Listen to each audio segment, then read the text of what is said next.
Shapes.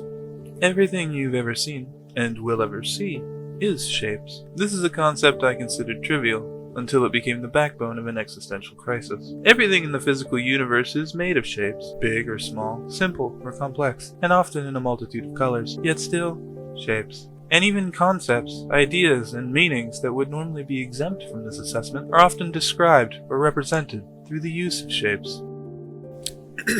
As I write this script here in the office where I am paid to work but instead make YouTube videos, I realize that the words and letters that I am typing are also shapes, and that the sound of my voice is merely a pressure wave creating an expanding shape through the air, which itself is made of trillions of infinitesimally smaller shapes, all bumping together and now crashing down into your ear shapes. In Shapes.io, you create and process shapes, and that's it. I originally thought that this game couldn't possibly merit my attention, as its first level simply required me to take a circle and put it in a square. But wait, what's this? I can cut shapes. I can rotate shapes. I can paint and merge shapes. As each level progresses, a new facet of shape development is handed to you. There are no time limits. There are no repercussions for making the wrong shape.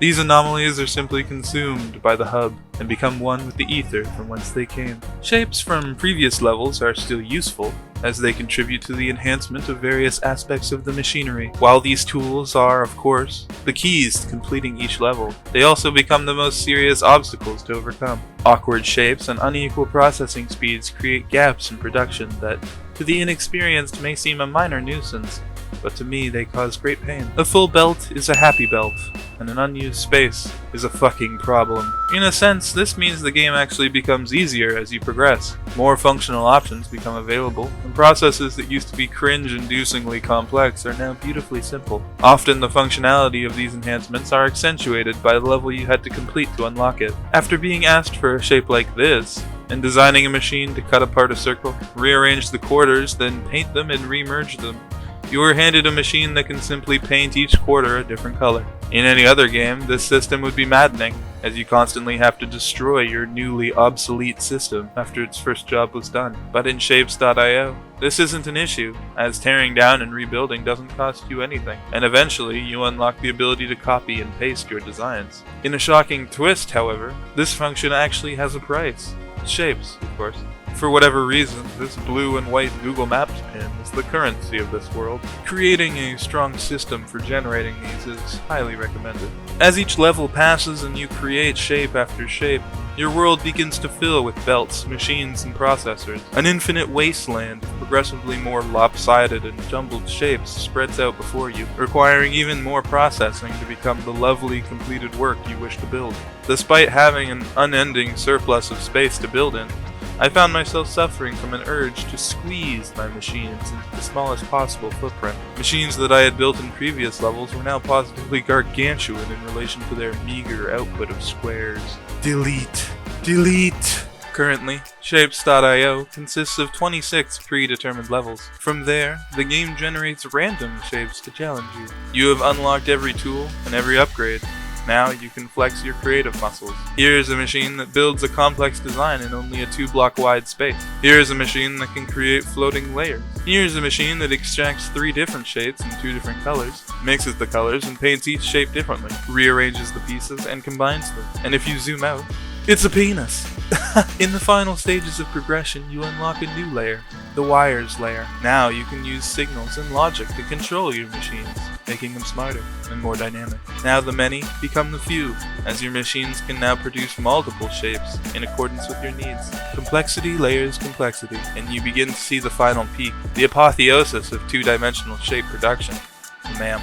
The Make Anything machine, or MAM, can create any possible shape in the game. And using the wires layer, you can program your MAM to automatically begin producing the shape requested by the game. Designing this machine is the true test. Anyone can build a machine that does one thing, but a machine to do 1.98 times 10 to the 24th power thing? Goddamn. While other games try to raise the skill ceiling as high as possible and push players to reach ever higher, Shapes instead says, no more. Here you stop. In the end, the hub only has 16 input slots, and even at the final 1000th speed upgrade.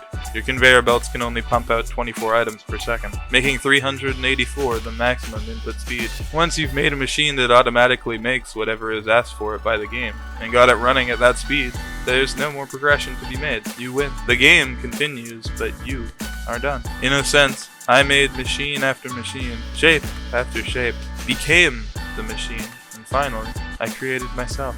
In theory, there is something even greater than a machine that makes anything. A machine that makes everything, constantly producing every conceivable shape and storing them in a massive storage network to be simply drawn from instantly as needed. But I think that's just a meme. The challenge of designing each new machine is a tranquil yet stimulating process, and the music that plays in the background is both relaxing and motivating. A completed project, bringing a fresh new shape to the hub, is supremely satisfying, and so long as there are no gaps.